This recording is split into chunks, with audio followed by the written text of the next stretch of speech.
Let's be honest here, painting is difficult. Painting miniatures, doubly so. Getting better can feel like an uphill struggle. Practice helps, but the real secret to improve, and improve quickly, is to get feedback on your work. One of my patrons kindly sent in this miniature for review, and in the course of the video we'll show where it can be enhanced. I'll start off by giving a general overview of the paint job, then we'll look at how to improve the various elements. To get straight to it, the overall palette choice and the way you've balanced the colours is generally good. I like that you've included texturing to bring more personality to it. Overall, the paint application looks clean, and I don't see any physical texturing from overworking the paint or using too thick a consistency. I also enjoy the extra detail put into the metals with the use of rust and scratches. I'd say it's a solid paint job, but let's examine how you could make it better. We'll start with the skin. The first thing that strikes me is how flat it looks, both in terms of colour and shape. It's not that you haven't highlighted the skin, because you obviously have. It's more that everything has been highlighted to the same degree. Areas that you would expect to receive more light look the same as sections which would fall into shadow. You also have a uniform shadow tone throughout the whole piece, but that would change, getting darker or lighter, depending on the deepness of the recess or the position on the model. The main skin tone is desaturated, which is okay on its own, but combined with the other factors, it creates a static effect. The first thing we'll change is going to be increasing the saturation. You can see a small boost has already made a big difference. It's a good idea to think about the direction of the light. You don't need to be very precise about this, as long as you keep in mind that the light is coming down from above. That will help you develop a more believable result. To translate that onto the model, areas closer to the light will be brighter. For example, the upper part of the arms and the tops of the shoulders are going to be bathed in light, so you would paint these areas brighter than the lower part of the torso and under the arms. The left side is facing more towards the ground and shielded by this huge arm, meaning it's going to receive hardly any light. So let's make that area darker. When you're painting your highlights, try to make your layers match the shape of the surface. For instance, the shoulders of the figure are very round, like a sphere, so apply your layers as small circles, decreasing in size as the colour brightens. It might look odd at this stage, but when you blend these out, you produce a decent effect. There's various techniques you could use for blending. I favour a combination of stippling and glazing. First using the very tip of the brush to apply lots of small dots around the edge of the highlight, then pulling thin glazes up and over the transition. Going back and forth between the two until I'm happy with the result. So getting back to the model, if we were to leave the shadows between the muscles as they were, it would look very odd, and that's because they wouldn't be this dark. At least not in the middle part of the muscle here. It would be much more subtle, with the shadows getting darker towards the base of the muscle as the shape moves away from the light. Something like this. We'll do the same thing for the rest of the skin. First laying down simple blocks of colour, adding a brighter highlight on top. By blending those out, we see how much it enhances definition, giving the muscles a fuller appearance. Now that we have the contours of the skin properly defined, we can add some texture lines on top, enhancing the detail while giving the skin more character and depth. When adding textures, don't lose track of the overall shape of what you're painting. It's easy to get caught up in painting little muscle fibre lines while forgetting about the volumes. That's why it's a good idea to highlight the shape first, then add textures later. Remember, areas closer to the light are going to be brighter, so we'll boost the brightness on the upper part of the model. That helps to draw focus while also making the skin appear more dramatic. We've lost too much of the mid-tone while applying the highlights, which is making the skin appear washed out. If we put that back in like this, and then blend it out, you can see it gives the skin a more natural appearance.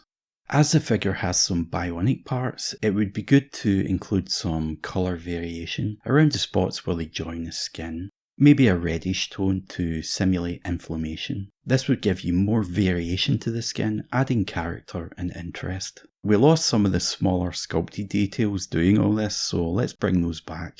The purple tone you've used for these looks out of place. The colour doesn't seem to be used anywhere else, so it's working like a spot colour and drawing a lot of attention. To stop this from happening, it's a good idea to reuse colours already applied elsewhere on the model. If we change this to the same pinkish colour on the guts, you'll see it makes it fit a lot better. And again, you could apply a little pink fade around the outside of those details to make them more realistic.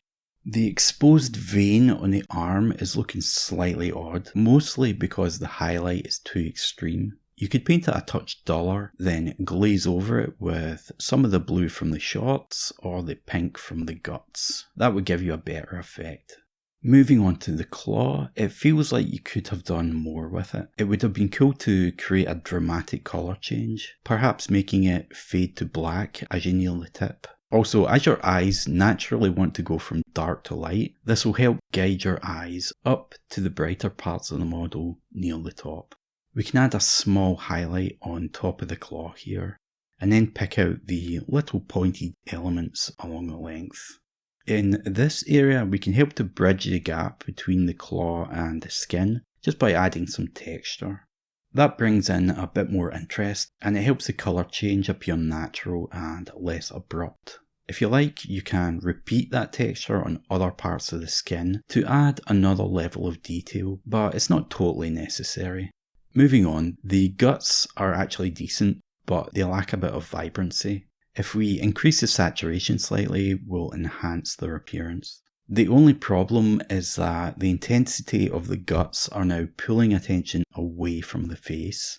To address this, we'll increase the saturation on the tongue and the eyes, making them a bit more vibrant than the guts.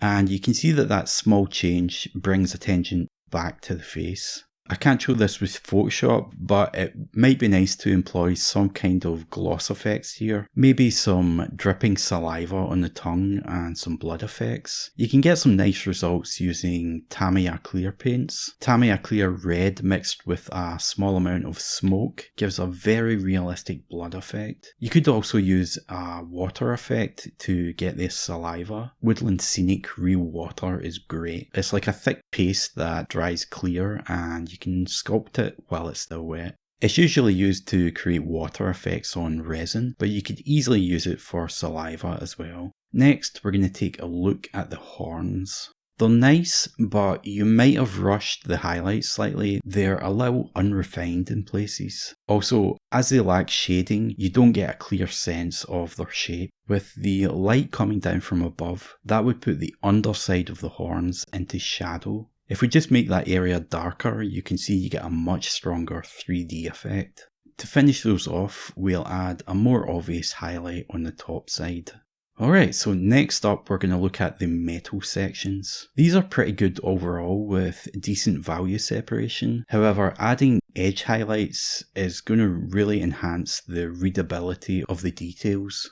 If you look at the face mask, it's hard to make out any of the details at all. But if we simply pick out some of the edges, you'll see it makes a huge difference.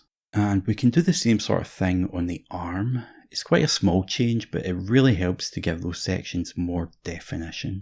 Moving on to the shorts, you have a nice highlight along the top of the thigh, but these harsh, sharp lines are really hurting you. One tip I'd give for painting fabric is to try and emphasize the flow of the fabric with your highlights, and don't worry too much about edge highlights. You can use edge highlights to pick out important details like pockets or a seam, but try to avoid using them on folds. I would suggest placing a strong highlight down the top of the thigh and then to soften out the upper part of these folds here. Then you could add another brighter highlight along the thigh like this. You can see it gives you a much better rounded shape to the leg.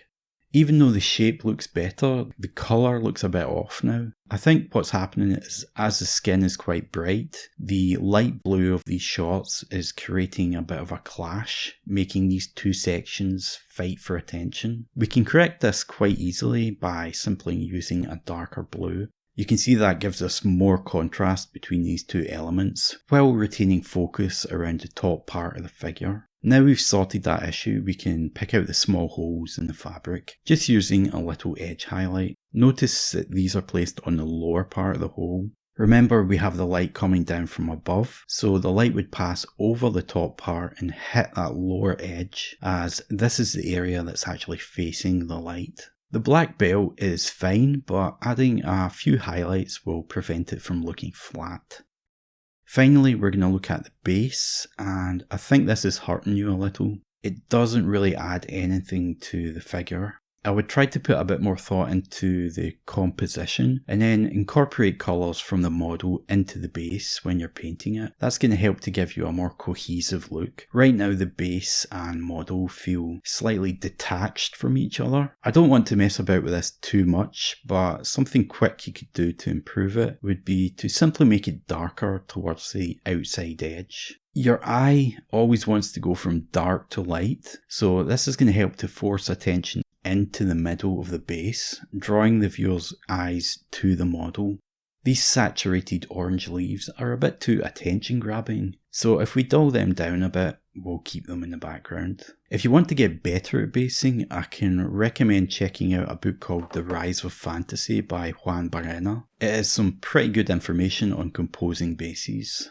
Also, if you don't already, check out Roman Lapat's Massive Voodoo website. It's an invaluable resource for this kind of thing. Alright, thanks for watching. Let me know what you thought in the comments. Be sure to like and subscribe for more content. And as always, don't forget to choose life, paint minis.